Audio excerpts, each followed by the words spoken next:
Assalamualaikum warahmatullahi wabarakatuh, saudara. Mengenai sejarahnya ya. Sejarah dalam menulis sejarah atau meneliti sejarah, kita seharusnya menggunakan sumber referensi, kitab-kitab kuno ataupun buku-buku yang ditulis oleh para penulis sejarah, walaupun itu bukan seorang profesor, namun bukunya dapat dipertanggungjawabkan. Seperti halnya saat ini, banyak sekali buku-buku sejarah yang ditulis tidak sesuai dengan sejarah masa lalu ya. Kenapa tidak sesuai? Karena buku tersebut berisi cerita sejarah yang tanpa bukti, karena pada masa kerajaan kita tidak ada di sana, saksi sejarah pun tidak ada. Untuk itu kita perlu merevisi lagi tulisan kita tentang sejarah kerajaan. Ketika kita bercerita tentang sejarah kerajaan, maka diperlukan data dari catatan atau dokumen-dokumen yang berhubungan dengan cerita yang kita ceritakan. Seperti sejarah Majapahit, maka kita harus mencari sumber referensi yang valid. Namun jangan asal ditulis, tapi diteliti dulu dari berbagai sisi. Terutama harus dicari bukti sejarahnya, karena bukti sejarah sebagai pelengkap akan kevalidan cerita kita. Seperti halnya kitab Negara Kertagama yang menceritakan tentang kunjungan Prabu Hayam Wuruk ke wilayah saya yang dahulunya bernama Banger, sekarang bernama Probolinggo. Ketika saya menulis tentang sejarah masa lalu Probolinggo pada masa kerajaan Majapahit, itu tidak langsung saya tulis, akan tetapi saya lihat dulu, saya melihat dari berbagai sisi. Terutama saya melihat, menyaksikan bukti sejarah dan menemukan lokasi bukti sejarah yang tercatat di dalam buku kuno atau kitab Negara Kertagama. Karena ketika suatu catatan kuno menerangkan lokasi atau menerangkan desa atau menerangkan tempat, maka di situ harus ada bukti sejarahnya. Ketika suatu kitab atau suatu buku kuno menerangkan suatu tempat, desa atau lokasi atau yang berkaitan dengan masa lalu, maka kitab tersebut atau buku tersebut tidak bisa dijadikan sumber referensi. Kenapa? Karena setiap ada catatan maka ada bukti sejarah. Pada masa kini ya, banyak sekali penemuan-penemuan benda peninggalan budaya masa lalu. Semuanya dikaitkan kepada Majapahit. Penemuan benda ini Majapahit, penemuan benda itu dikaitkan dengan kerajaan Majapahit, tanpa dilihat dulu data dan masa. Seharusnya ketika kita menemukan sesuatu atau menemukan benda peninggalan budaya masa lalu, maka kita lihat dari berbagai sisi ya. Dari sisi kanan, sisi kiri, sisi utara, sisi timur. Itu kita lihat dulu. Benda itu berusia berapa? Benda itu peninggalan masa mana? Jangan lalu kita menyimpulkan bahwasanya benda yang ditemukan itu adalah peninggalan Majapahit. Semua peninggalan Majapahit, tanpa diteliti lebih dahulu ya. Karena masa lalu itu bukan cuma Majapahit, itu banyak sekali kerajaan-kerajaan besar yang pernah menguasai tempat kita, yang pernah berada tempat kita. Jika kita menemukan sesuatu peninggalan budaya berbenda masa kini kita temukan, jangan lalu dikaitkan dengan kerajaan Majapahit. Semuanya dikaitkan dengan kerajaan Majapahit, kan? Tapi dilihat dulu, diperhatikan dulu, diteliti dulu, itu berasal dari tahun berapa dan berasal dari masa mana. Dari situ kita bisa melihat bahwasanya benda tersebut adalah peninggalan masa kerajaan mana. Karena masa lalu itu banyak sekali ya kerajaan-kerajaan yang pernah berdiri. Banyak sekali leluhur kita membangun peradaban, bukan hanya masa Majapahit. Ada masa kerajaan Kutai, ada masa kerajaan Giling Wesi, ada masa kerajaan Kediri kuno, ada masa kerajaan Singosari, ada masa kerajaan Majapahit. Jadi ketika kita menemukan benda peninggalan masa lalu, kita lihat usianya dulu. Dengan begitu kita bisa mengurutkan sejarah wilayah kita masing-masing. Seperti di Probolinggo, alhamdulillah, dari catatan kuno atau dahulu disebut kitab ya, yang mana kitab Ogeman, juga kitab Negara Kertagama, dan beberapa prasasti, diantaranya prasasti Batur, prasasti Sapi Kerep, prasasti Triesta, prasasti Pananjakan I, prasasti Walendit, prasasti Kambang Rawi, prasasti Batu Tulis di Desa Wangkal.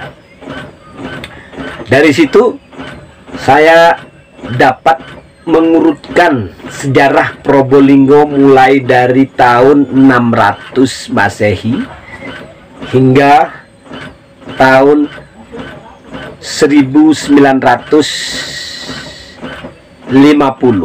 dan di daerah lain itu ada cerita tentang perjuangan para pahlawan kita untuk memerdekakan Republik Indonesia. Di Probolinggo pun ada, bukti sejarah ada, catatannya ada, saksi sejarahnya pun ada, termasuk kejadian pembantaian warga Cina di Probolinggo pun ada ceritanya, maksudnya, yang dalam sejarah dicatat sebagai kepruk Cina.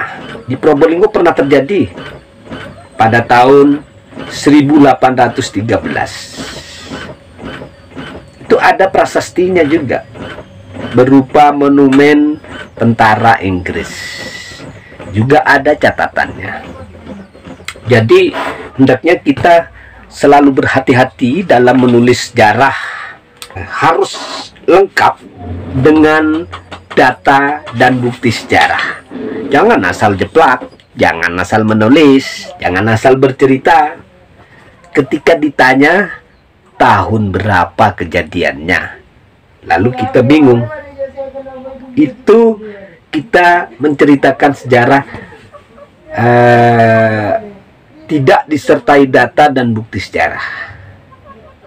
Ketika kita bercerita sejarah dengan disertai data dan beberapa bukti sejarah, maka ketika ada seorang bertanya kepada kita kita akan dengan mudah menjawab, bukan dengan jawaban katanya. Karena cerita sejarah yang bersumber dari katanya itu tidak dapat kita teliti keabsahannya, tidak dapat kita menemukan datanya. Emang dari katanya ini berupa data, namun ketika kita teliti ke arah bukti sejarahnya, maka tidak akan ada bukti sejarah yang kita temukan. Seperti di Probolinggo, banyak sekali masyarakat yang bertanya tentang Probolinggo itu Jawa atau Madura. Banyak yang bertanya kepada saya. Karena banyak sekali warga masyarakat Probolinggo yang berbahasa Madura. Bukan cuma Probolinggo ya, tapi tapal kuda. Di sini akan saya jawab. Masyarakat asli Probolinggo itu ada pada 14 desa yang disebut dalam negara Kertagama. Itu asli masyarakat Probolinggo. Yang pertama, mulai dari wilayah timur ya, wilayah Paiton, Wawaru, Dadaleman, Kutukan, Kalayu, lalu Kebuan Ageng, Bulu, Gede, desa Gede ya, Kaliasem, Kambang Rawi, Pajarakan, Baremi, Borang, Gandeng, dan banyaknya orang Madura di Probolinggo itu ada beberapa masa mereka datang ke Probolinggo. Pertama, pada tahun 1359 bersamaan dengan kunjungan Prabu Hayam Wuruk ke Probolinggo, itu banyak warga Madura yang ikut membangun atau membuka hutan Banger untuk dijadikan hunian atau kadipaten atas perintah Prabu Hayam Wuruk. Walaupun tidak sebanyak warga Probolinggo ya waktu membuka hutan Banger. Kemudian pada masa kolonial, yaitu antara tahun 1920, urbanisasi atau transmigrasi atau apalah itu, secara besar-besaran warga Madura itu datang ke wilayah Tapal Kuda. Kemudian mereka membuat suatu tempat atau suatu desa di wilayah Probolinggo. Awalnya di desa Baremi. Kalau sekarang itu kita sebut Mayangan. Jadi mulai saat itu warga Madura pun menyebar ke seluruh Probolinggo, menikah dengan warga lokal dan lain-lain. Akhirnya sampai saat ini baik budaya ataupun bahasa orang Madura itu menjadi budaya Probolinggo karena sudah bercampur dengan warga asli Probolinggo ya. Makanya di Probolinggo itu ada peninggalan budaya tak benda yang bernama Mataraman. Yang mana Mataraman ini adalah budaya campuran antara Madura dan Mataram pada tahun 1600. Itu waktu Mataram melakukan invasi militer ke wilayah Belambangan, yang mana Probolinggo termasuk wilayah Belambangan dahulu ya, diinvasi oleh Mataram menggunakan pasukan dari Madura maupun mufti ataupun senopati perang dan lain-lain itu berasal dari Madura yang masih atau menjabat sebagai pejabat di kerajaan Mataram Baru. Akhirnya banyak keturunan-keturunan Madura yang dikirim ke wilayah Probolinggo. Kemudian mereka tidak mau kembali lagi ke wilayah Mataram atau wilayah Madura.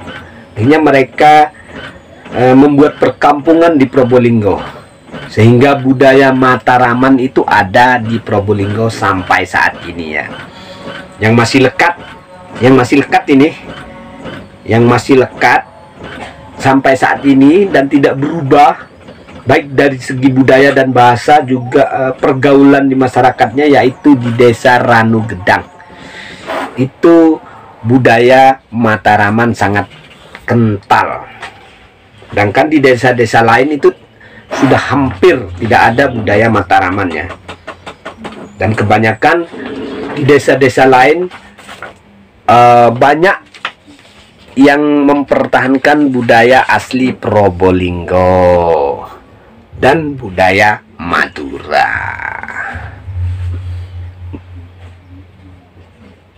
Jadi itulah sebabnya